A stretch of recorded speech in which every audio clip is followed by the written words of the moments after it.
Good morning, everyone. My name's Adam Hawksby. I'm Deputy Director at Onward. Thank you so much for joining us for this discussion on the role of schools. Hopefully we're going to talk a bit about schools themselves and what Labour's plans are to address some of the challenges we see in them. But more broadly, we're going to talk about the role that schools can play in economic development, in tackling inequality, in being anchor institutions in communities, as they already are, but what can we do to support them and to support the staff in them to play that really important foundational role. And I'm delighted to be joined by an almost fully formed panel. We have the Mayor of Greater Manchester, Randy Burnham, who is joining us in just a moment. I am told by what I'm sure is a very stressed advisor that he is running here, probably being mobbed on the way. So he will be with us very shortly. But we have a fantastic panel joining Andy and making some remarks. So what we'll do is go through a few of those speakers, and he will join us at a certain moment. So speaking first, we'll have Rebecca Montague, who's Head of Policy and Research at the Sutton Trust, a fantastic organisation that do a lot of really good research on inequality in social mobility around young people. So Rebecca will set the scene for us. We'll then go to Hilary Spencer, who's the CEO of the Ambition Institute, who are very kindly supporting the event today. Ambition do some fantastic work helping educators serve children from disadvantaged backgrounds, kind of upskilling and supporting educators in some of the most challenging schools and environments in the country.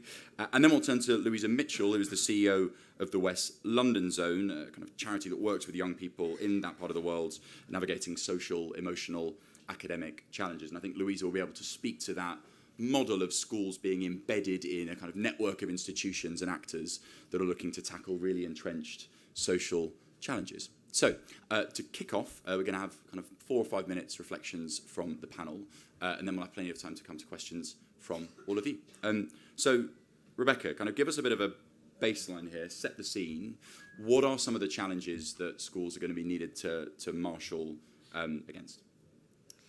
Yeah, so thank you so much for having me this morning, and thanks so much to all of you for coming. So the Sutton Trust focus is very much on educational inequality, and schools are really important as kind of a key leveller for young people.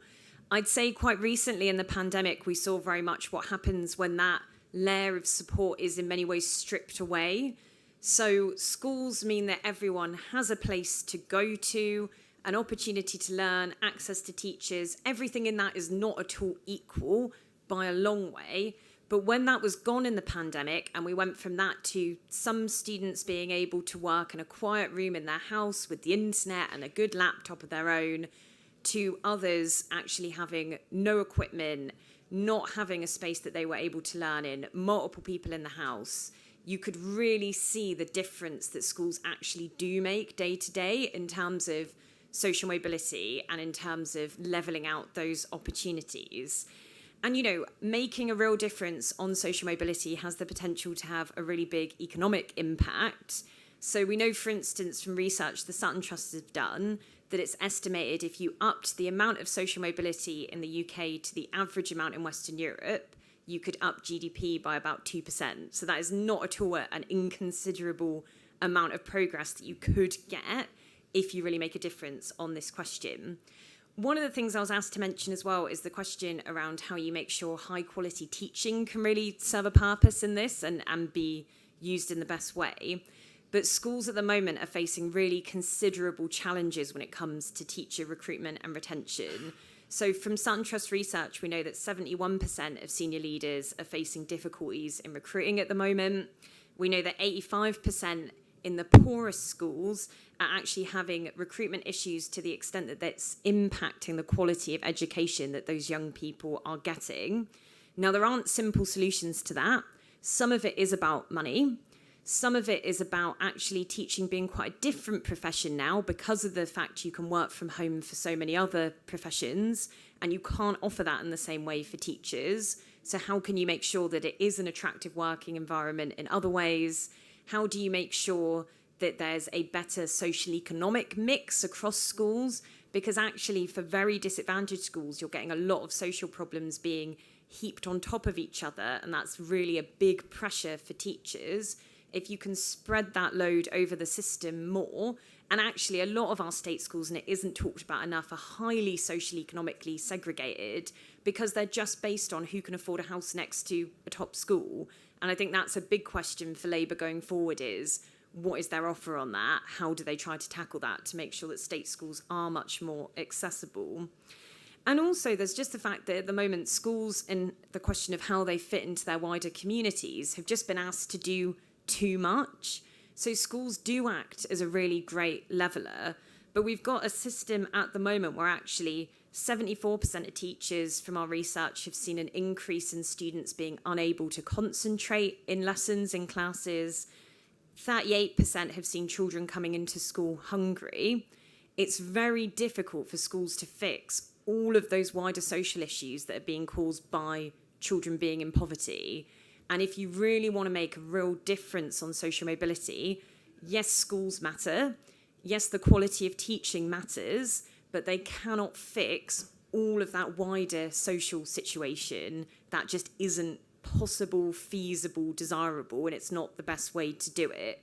So we really need to think about how we can make sure that children are being brought out of poverty and that we've not got children coming into school hungry, who don't have a warm winter coat, who are living in really cold, damp conditions at home and they can't do their homework, or they're just not in a good state of mind at the point that they come into school. So there are some really considerable challenges facing the school system at the moment. There's a lot of pressure from wider problems for a lot of children and young people, but there are great things that schools can do, and they can act in many ways as a really great leveller for social mobility. Brilliant. Thank you so much, Rebecca. I'll tell you what, Louisa, let me actually come to you to hear about how some of those kind of national statistics that Rebecca was talking about play out in the area that you work in and the role you think schools can play. Thank you. Can you hear me? Yeah, I'm close enough.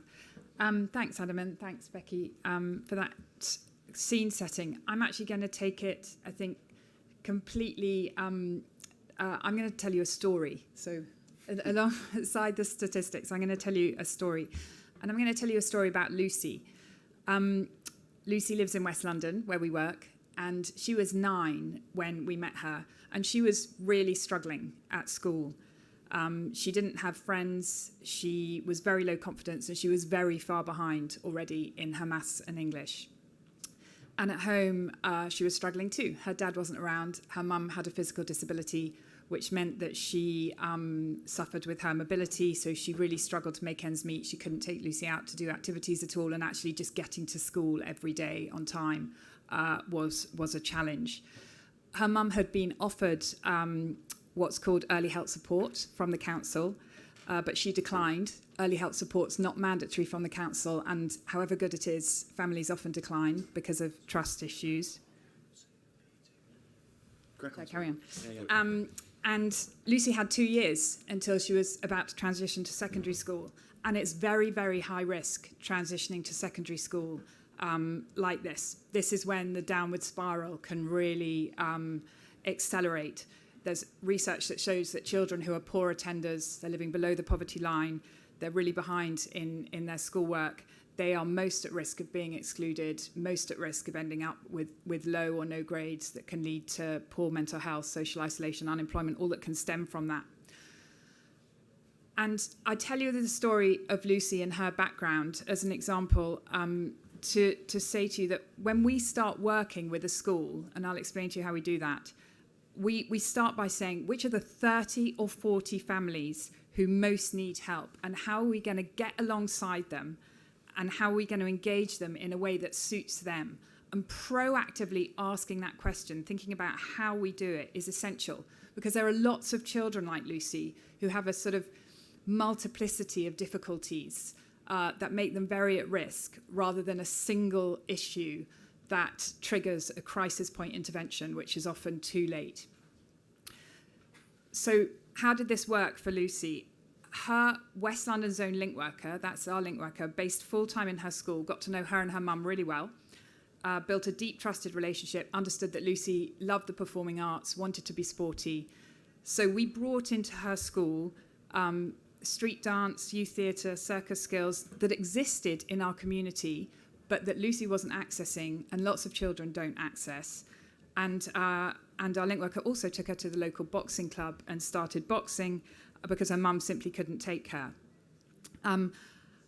That gives you an indication that the first thing we do to build a sort of comprehensive ecosystem of support is to leverage the local assets that already exist and to make them accessible.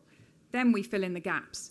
So once she'd done that, our link workers started to deliver our own programs to help with friendship, to help with confidence, to help with self-belief that we've trained her in to a very high quality standard.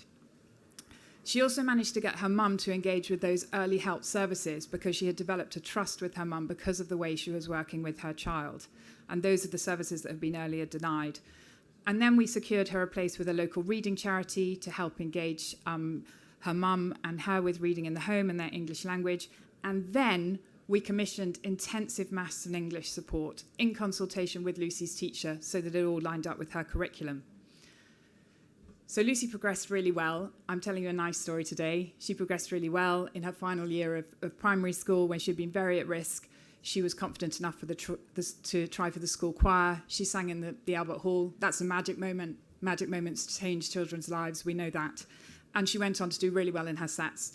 And her school report said she was well liked and had good positive relationships. In the summer holidays, to get her ready for secondary school, we provided transition support for her and her mum, and we also linked her to a family holiday charity, and they went on the first family holiday they'd ever been on. So she starts secondary school in a really strong position. And because we're deeply local and we're deeply ingrained and work deep in our place, which I hope is part of the model I've got across, if she wobbles, we'll pick her up again in secondary school with our West London's own link worker in her secondary school. We do this in primary and secondary schools, and I could have told you a story about a child who was an older child in secondary school who was very at risk of being excluded and who we worked with and who went on to get a set of GCSEs and is now in higher education or economically productive. But the reason that I gave you a primary school story is that I really wanted to be clear that while that's important and we work deep in that secondary school space, early investment is really important. And if we're going to turn the tide of this deficit-based kind of crisis intervention to a sort of early action ecosystem of support and opportunity and connected communities, then we need to focus earlier. And just to finish up, I hope the main thing that story highlighted to you was that while schools are really excellent bases for this work, and we work full-time in schools, based out of schools, we cannot keep asking them to do more with less. We simply cannot. That story I've told you, we cannot ask schools to deliver that. And so, one, I think we need to focus, we need to make much more of what's there already. And two, we need to be very, very deliberate, as I've explained, about finding those who really need help and getting really close to them and helping them in a way that works for them. So we need to think about how we work, not just what we do. And none of that story happens without a very highly structured vehicle behind it and a very highly structured financial arrangements that drive that collaboration and that relational way of working between schools and early help and social services and the voluntary sector. Fantastic. Thank you so much. Hilary, let me come to you next. So you've heard from Rebecca about some of the big national challenges that we face. So you've heard a really kind of specific and local example of what can be done. You do a lot of work with kind of teachers up and down the country. What are some of the challenges they're facing? What do you want to hear, need to hear from Labour, and what role can schools play in tackling them? Great, thank you, and thanks very much, both of you, for your contributions. Really interesting. So as Adam says, I lead Ambition Institute. We're a charity with a mission to support teachers and school leaders, particularly those working with children from the most disadvantaged backgrounds. We currently work with nearly 50,000 teachers and school leaders in England, and we're really proud of partnerships we've got with schools both here in Liverpool and Manchester and across the country. Research shows that improving the quality of teaching is the single best way to improve education outcomes. Teachers who are in the top third for effectiveness help their pupils learn at twice the rate of those in the bottom third. So a child will learn in 6 months with a great teacher what they'd learn in 1 year with an average teacher. And that's a massive difference, and an even bigger difference for children from disadvantaged backgrounds. In terms of what helps teachers be more effective, of all the things you can do within a school to help raise pupil achievement, high quality professional development is twice as effective as other factors. And the evidence is also clear that providing high-quality professional development for teachers is the best way to improve teaching. On average, it has a similar effect on teacher quality as having 10 years more of classroom experience. And that's what drives what we do as an organisation. So there are two key points I wanted to draw out in relation to this discussion. One is the role of teachers and schools in their communities, and one is the role of teachers and schools in contributing to growth. Mm-hmm. So I think we're all clear, primary purpose of schools is to educate children. In itself, that's not a controversial point. What that education should consist of, how it should be taught, is of course an ongoing question for any country and for policymakers. I'm really happy to get into some of that through discussion or questions. But I think all of us would be clear that creating the conditions where teachers are able to teach is really important. As Rebecca said in her opening remarks, we're hearing increasing reports from teachers and head teachers of burnout and stress. Teachers are leaving the profession in high numbers at the moment, and fewer people are saying they want to become a teacher.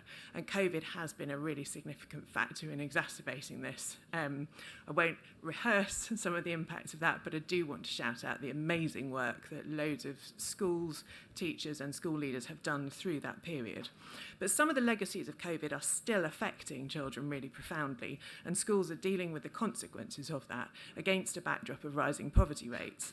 When children start school, teachers report that the difference between 4-year-olds from different backgrounds are increasingly stark. The mental health of our young people has taken a huge hit, with record numbers of young people now needing additional support, leaving our child and adolescent mental health services utterly overwhelmed. And behaviour and attendance is in many schools proving a really significant challenge.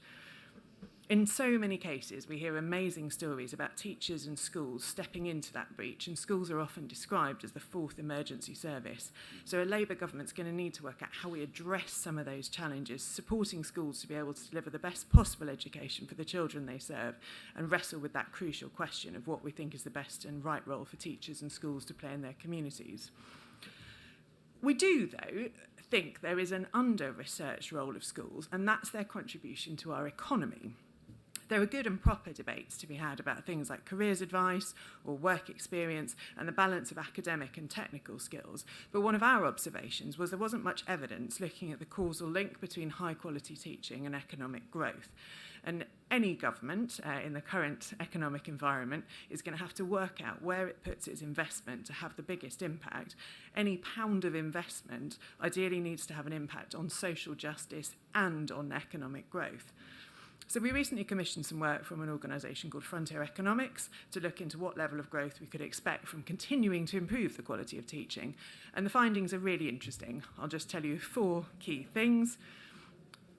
If we improve the quality of teaching by a reasonable but achievable amount, earnings across Britain would be almost £10 billion higher by the time a child born today begins work. The long-term impact would be an uplift of almost £160 billion in cumulative lifetime earnings. Improved teaching would have a particular and bigger positive impact for the most disadvantaged children in terms of their academic outcomes, and it would improve other non-academic outcomes, like improving access to higher education and reducing incarceration rates. So we think that's really encouraging and a strong case for making sure that investment in teachers and teaching is at the heart of spending decisions for the future of our country. Teachers are shaping our citizens, our communities, and our workforce of the future. Ultimately, we think that the best way to support children to thrive, whatever their background, whilst also creating the conditions for economic growth, is to support teachers to be excellent. We're really encouraged by Labour's plans to introduce a teacher training entitlement and the potential that has to support teachers to keep getting better and also help tackle the teacher recruitment and retention crisis. We'd really strongly encourage Labour, and indeed all politicians, to put supporting and investing in teachers and teacher development at the heart of their plans to drive social justice and economic growth. Fantastic. Thank you so much, Hilary. Andy, let's come to you. I was really pleased that you were able to speak on this panel because as Mayor, you've been very clear that while you might have your formal responsibilities around kind of transport or skills, actually the kind of soft power that you have, the enabling power you have, particularly around things like homelessness, is often just as important. And when we're thinking about this issue of schools, where you'll have limited formal responsibility, how do you think about the importance of schools in your plans for the region, its growth and its equity? Well, thanks, Adam. Morning, everybody. Thanks for joining this really important session, to be honest, particularly with all the issues that we're facing in schools in the post-pandemic sort of period. To answer your question, critically important. And this really kind of gets me to the kind of heart, really, of what I wanted to say today. If I go back to when I was Health Secretary, Michael Marmot produced a report on health inequalities, which I received in February 2010, and it gave us some really clear advice about how to narrow inequality. Sadly, the British electorate did not want to give us much time to implement those findings, but I've never forgotten what was so clearly laid out in Michael's report.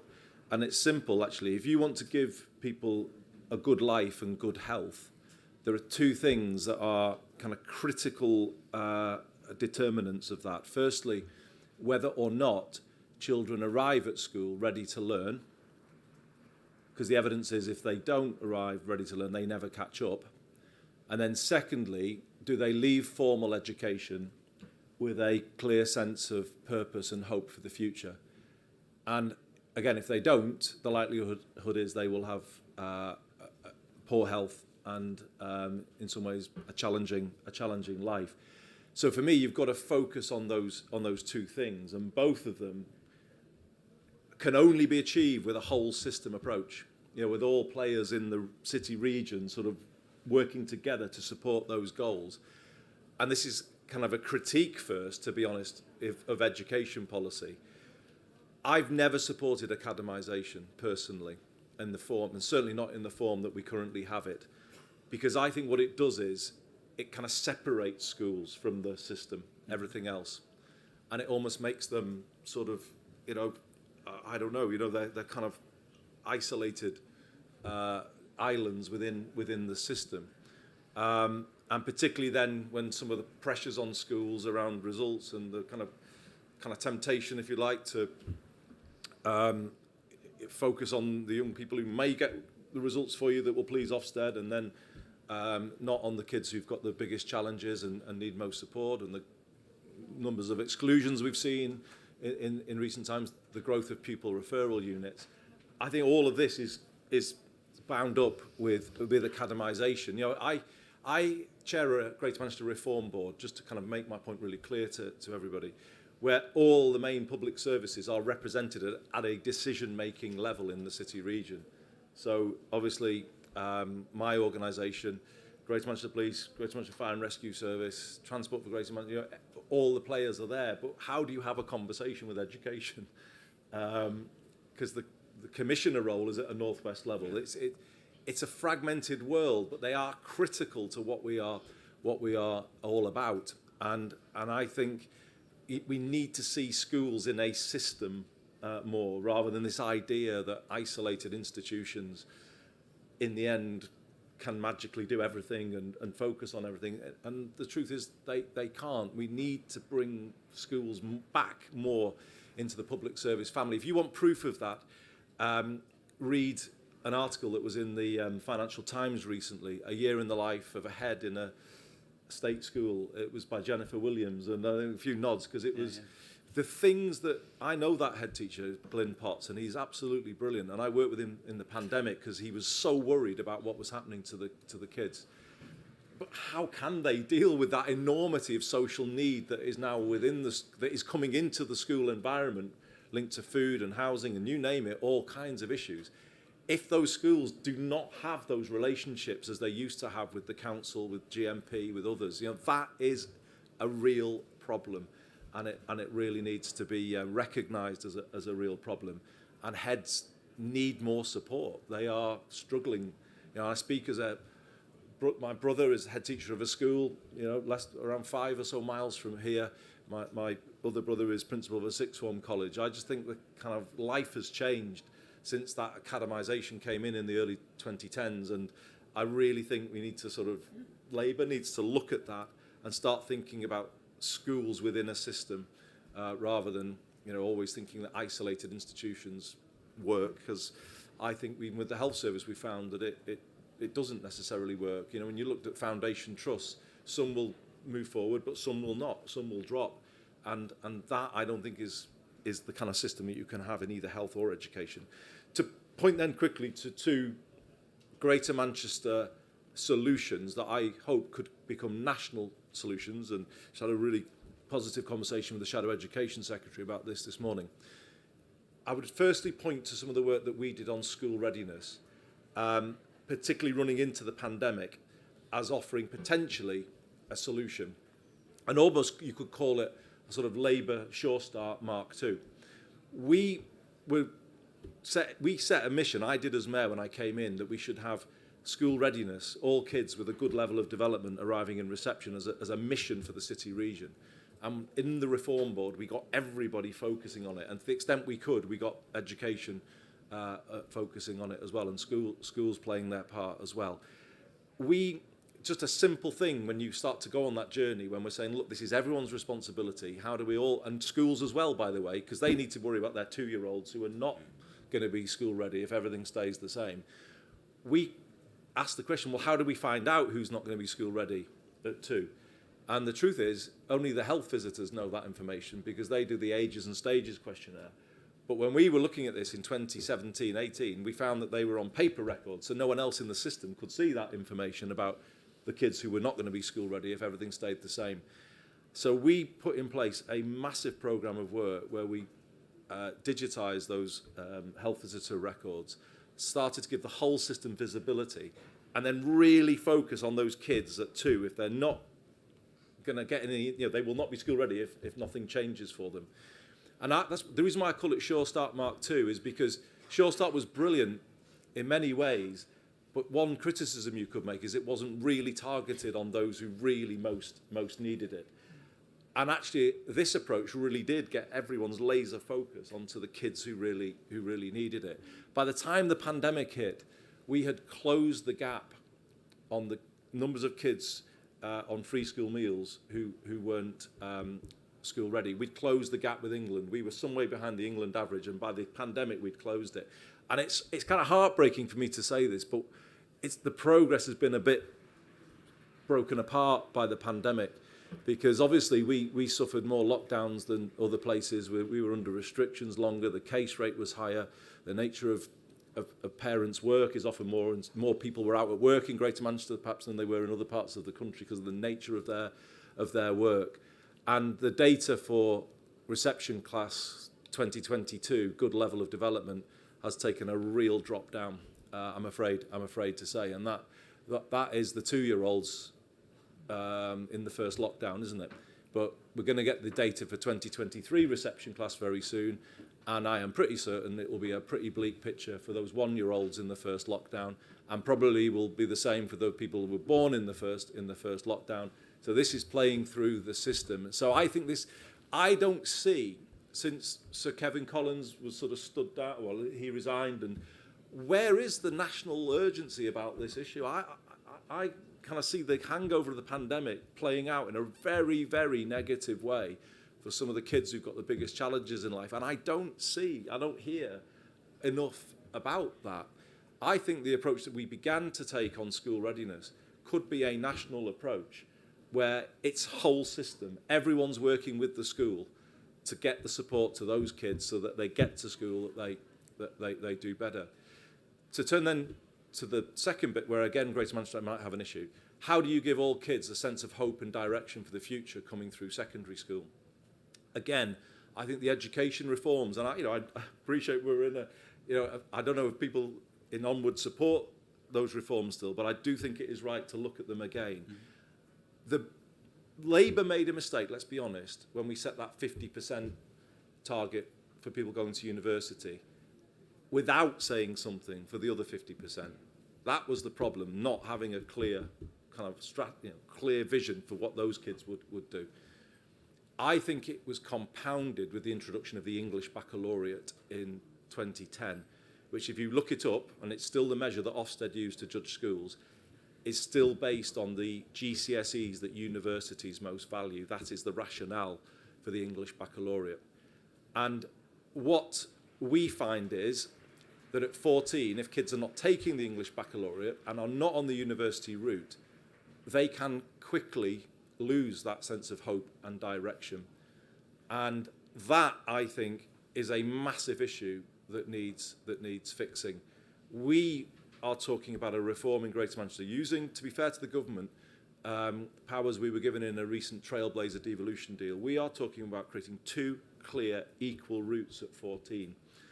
The English Baccalaureate is fine, and as is the university route for those who are on it and those who want to go on that path. But that's only a third of kids in Greater Manchester.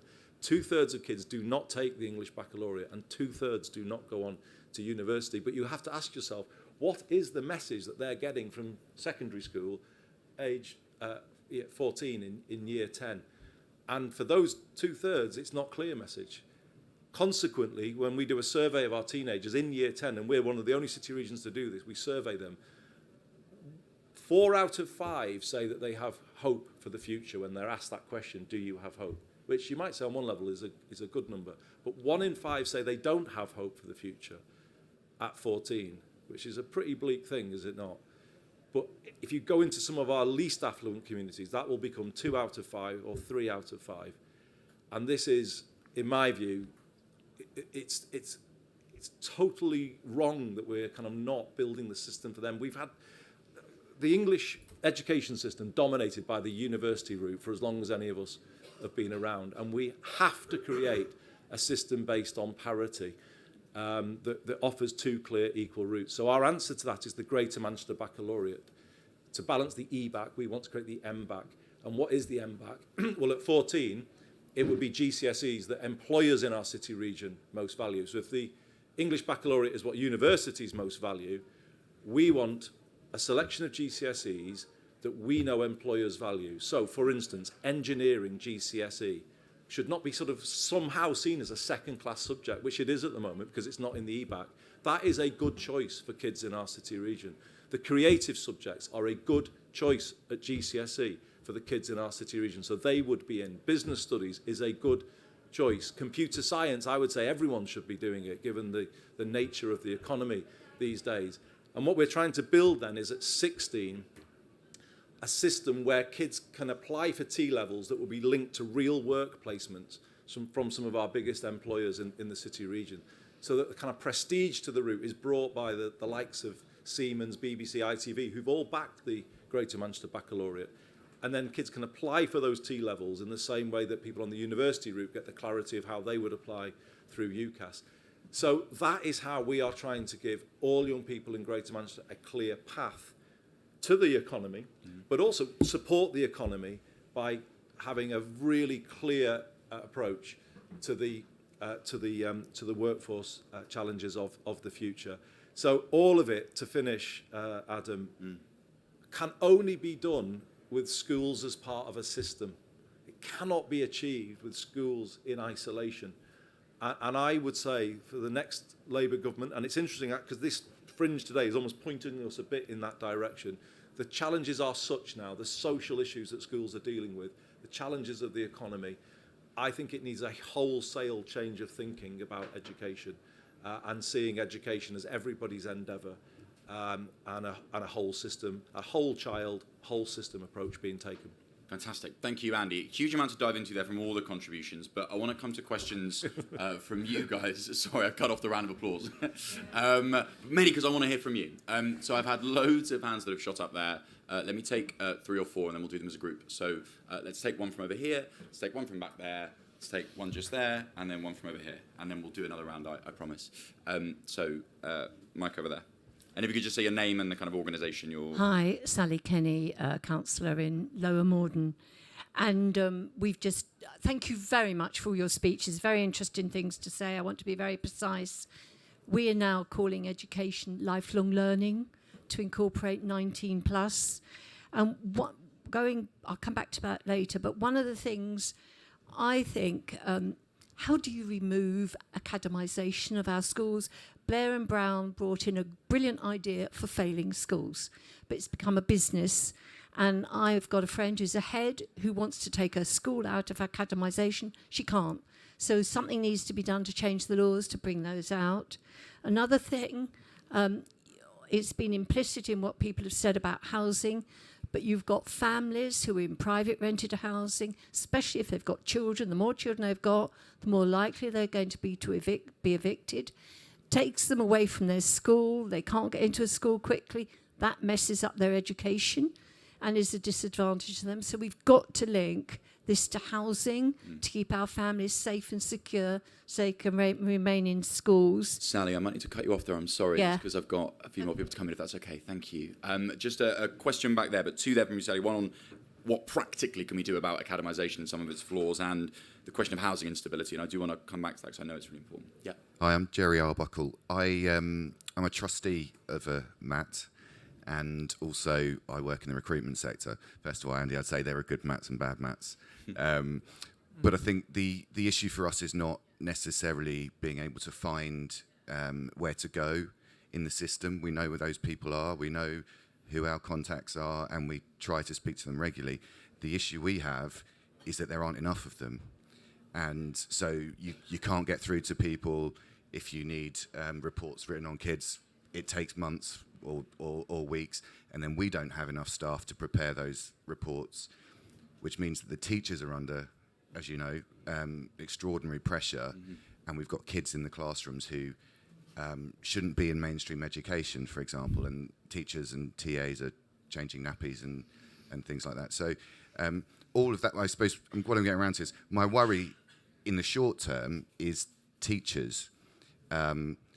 We're seeing, increase in sickness for teachers, or it's dipped a little bit since, the post-COVID period, but and their mental health is really at risk. And there's only so much we can do as a MAT on that because we don't have much money to spend. We can't even make it attractive for them to be in the school like I would in the private sector, giving them bonuses or gym memberships or whatever else you get. So I just wondered if anyone had any ideas of how we look after them in the short term. Thank you very much. A question from the middle just there on the left. Hello, I'm Councillor Gail Barton from Burnley. I'm a governor at two schools, one a primary, one a secondary, picking up some of the most disadvantaged children in the country within our catchment. Every time I've heard any of the shadow education team speak about Labour's ambition for when we are in government in education, we are already doing that and going beyond that in our schools. So what difference will a Labour government actually make for our children who are still the most needy in the country? Thank you very much. And question from the front here. I pointed the fourth one. Yes, I knew I did. There you go. Hi, I'm Naomi. Sorry, I've got a damaged voice at the moment. I'm an assistant head teacher. I have been allowed out today with permission and things. I'm not just skiving. And it's because I'm really passionate about religious education and how it can teach about diversity and recognising stereotypes and discrimination. And with my year ones, last week we were doing about how you belong to a community and things. But I'm really worried that RE's being squeezed out of the curriculum and that we're not managing to get enough teachers recruited, and those coming in to primary education, we've got 20% are saying that they're doing between 0 and 3 hours of RE training before they end up in the classroom. So it's just making sure that RE can be taught. So I'd like to know what the panel can do, and hopefully a future Labour government, in order to support religious education, including non-religious worldviews. Thank you so much, Naomi. I'm going to direct some of those questions to the panel just so we can get through them. Rebecca, let me start with you on this question from Gail about the difference that a Labour government can make. So I guess the point is some of this is happening in practice in schools at the moment. What's the role for policy, national policy, in supporting some of those good practices? What needs to change? Yeah, so I think some of the problems are that a lot of schools will be simply unable to actually put some of this in practice because of the wider issues and kind of pressures that they're under. And going to the point that the trustee from the MAT spoke about around problems with teacher recruitment and retention, even if you've got great ideas about what you could be doing with your school's curriculum, the support that students do need, brilliant if some schools are being able to actually put that in place, but too many schools aren't able to because they're having to spend so much time working on all of these kind of wider issues. The point that someone mentioned about actually teachers having to spend time changing nappies, absolutely. And one point I do just want to bring up is that at the moment, the government have basically put in place a system for the early years with their recent announcement on childcare that completely shifts the focus from it being at all about early education to being about parents going into work. That's an important part of it, but actually only 1 in 5 families on less than 20,000 a year can access that extension to the early years entitlement. So you're locking poorer kids out, and that's going to mean more differences between social economic backgrounds of what kids are like when they come into school. And children in more disadvantaged communities are going to be the ones where the teachers are having to spend all of that time changing nappies. And that's what Labour needs to deal with. Early investment, getting kids school ready, tackling the teacher recruitment and retention crisis so that schools have the capacity to do all of these great things. Louisa, can I come to you on this question about housing instability? Because you presumably in your kind of wraparound support see that as one of the challenges. How can we link kind of housing and having a good and stable home and the education system in a way that's sustainable, certainly for schools? I can't solve the housing crisis for you, I'm afraid, but I can tell you that for us it's part of the whole system approach that Andy talked about. It's about looking at people as people and bringing the whole system together around families as a unit. And so our link workers who are based in schools, the story I told you that draws the whole system together around that child, they're also working extensively with families on the housing issues, trying to, it's very difficult for families, as somebody said, to access the system and to understand it and to make it work, and they need a lot of support to do that.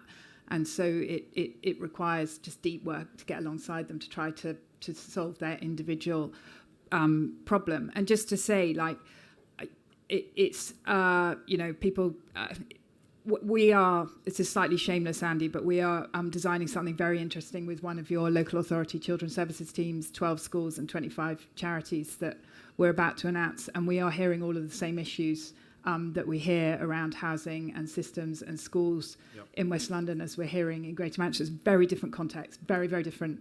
But the issues about how it works and the need for a whole person approach and a whole system approach, and where schools are anchors but they can't do it all, is really consistent.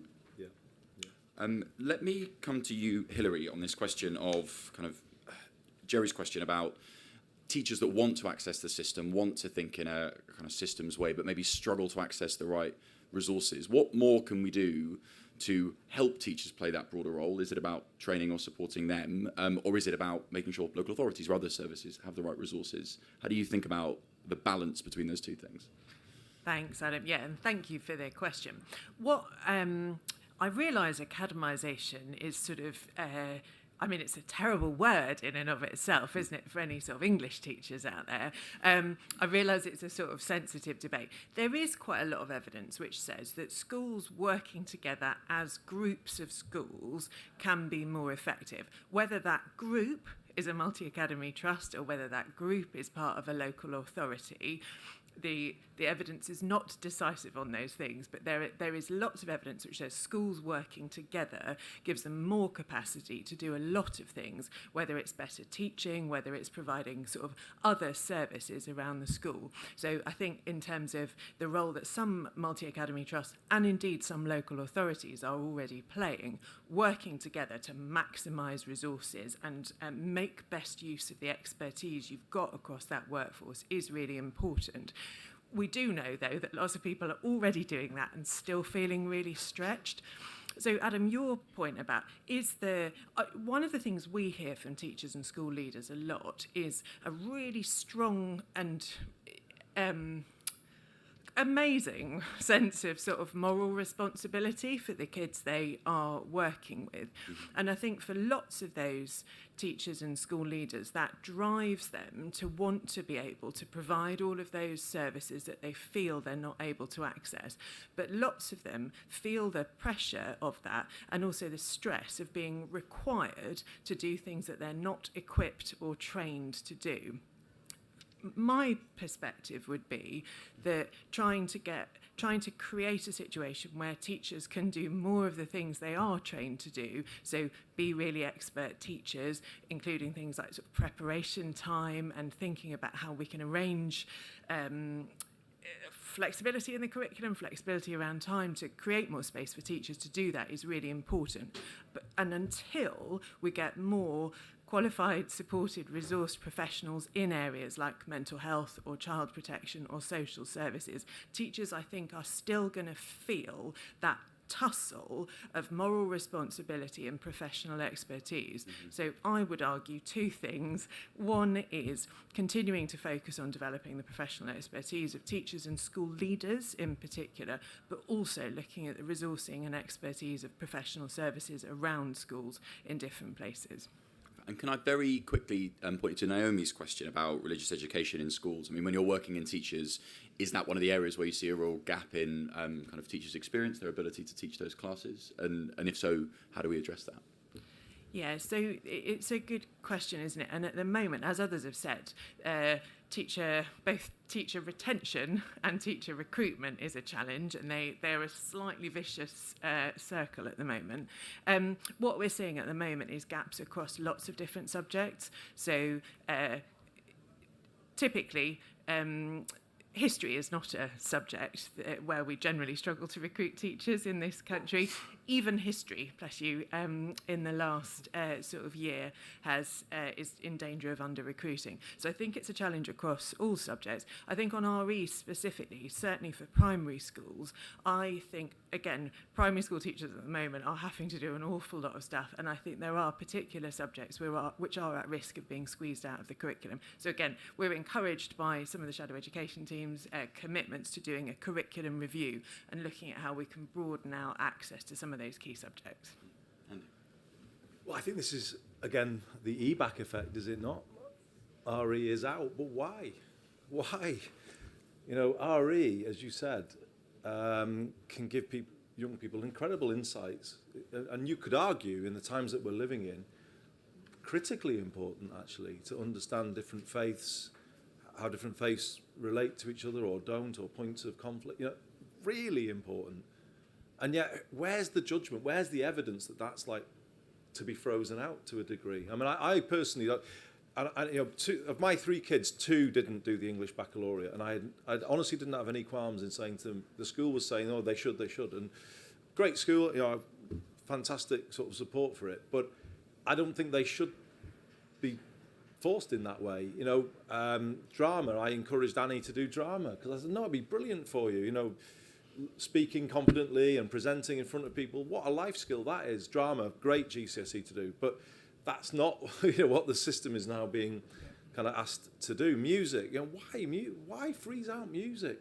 The kids, I always said, and the same with PE, you know, if you take the sort of sport thing here, because this, you know, kind of matters, as you know, to me, for kids who are good at sport, the day they've got their boots in their bag is the day they've got hope in their heart, because they're going in, they know it's their day. They're going to do something that everyone will say, oh, you're really good at that, aren't you? And it was the same with music, isn't it? You know, if someone's carrying their guitar into school, right, this is my day, I'm looking forward to this, I can show people that I can do something. Why send the message to young people that that is somehow not as important as it is important? It's as important. And this is why I have a real, and I would add, you know, I would add RE into that mix and other things. I just don't think this sort of segregation of subjects works, and it then has that impact on recruitment that then, you know, causes those issues. Just a reflection then on, you know, the sort of academisation thing. I will just touch on housing, but I'll be quick. I think the emergence of multi-academy trusts over the last decade kind of says that pure academisation needed to sort of change, you know, but the problem is, I mean, and you're right, there are good mats, there are bad mats, like the point I made, there are good foundation trusts, but there are bad. It shouldn't be that random in health or education. It needs more structure around it. The problem with the mats is they are not geared to do that place-based approach. You know, the boundaries of them are not, you know, not consistent and coherent with places, and I think the collaboration would be better if it was in that place-based context. And we do, I have to say, move away from this kind of pointless competition between schools. They should be working more collaboratively, in my view, in a more place-based network rather than a multi-academy trust. And I think the teaching staff then would probably find that a better environment. Can I chuck reform of Ofsted into this mix? In my judgment, they didn't reply to those very serious issues that were coming out earlier this year. I don't think they've properly replied. I hear from my brothers some of what goes on with, you know, the way in which the whole process works. I don't think it's conducive to a sort of productive working environment at times. I do think there is really important. All of these ingredients were kind of, and both governments supported it to a degree. Hence, we got to the point where we did in the early 2010s. But I do think the world has fundamentally changed, and in the same way that we're talking about kind of change, moving transport to a more integrated system. The idea that you set everybody up in competition and everything gets magically better, I'm afraid the proof is that the evidence has come back the other way. It doesn't. It actually makes things worse in my view. And I think it's time to admit that in education, and a Labour government should come back at things a different way. If I could just touch on housing, you are so right. I mean, in all over the big cities, and I was really interested to hear what you were saying, Louise, about West London, because I think the issues are, as you say, very similar. We had one of our schools, Manchester Communications Academy, was just finding that so many kids were coming to school living in bed and breakfast accommodation or temporary accommodation. And they were getting really worried about it. And a wonderful person, Patsy Hodgson at the school, set up a whole unit where she was trying to work through these housing issues. And in the end, to their credit, Manchester City Council worked with them, and they've eradicated use of bed and breakfast accommodation. However, why is that happening? Why has there been such a massive increase in families in temporary accommodation? It's because of the freezing of local housing allowance in universal credit, the two-child policy, and the cap, the benefits cap. And I think, I would hope the party will see there's a big picture here behind some of these benefits issues. In a place like Greater Manchester, where rents are generally rising, if you freeze that local housing allowance cap, you are straight away restricting the number of properties that people can afford. Mm-hmm. We have it at the moment that 4% of homes in the Greater Manchester economy are affordable in line with the local housing allowance, so 96% are not. And that has driven a massive growth in kids, sadly, living in forms of temporary accommodation, and that is destructive of their education. And that is another issue that's gone on beneath the radar, and it really needs some urgent attention. And I think part of the fix is to, I would say, remove the two-child policy and the freeze. You cannot freeze local housing allowance and not expect there to be serious consequences for families, because there are very serious consequences. Thank you, Andy. We'll need to wrap up there. So a request and 3 thank yous. The request, what better way to get your caffeine fix at Labour conference than with a wonderful Onward sustainable coffee cup that I think Angus is going to demonstrate at the back there. There we are. We have absolutely loads. Please take one. We need to shift them. And 3 quick thank yous. So 1, thank you to all of you for coming along and for all of your questions. Thank you particularly to Ambition for supporting today's discussion. And a massive thank you to our panel, to Louisa, Rebecca, Andy and Hilary. Please join me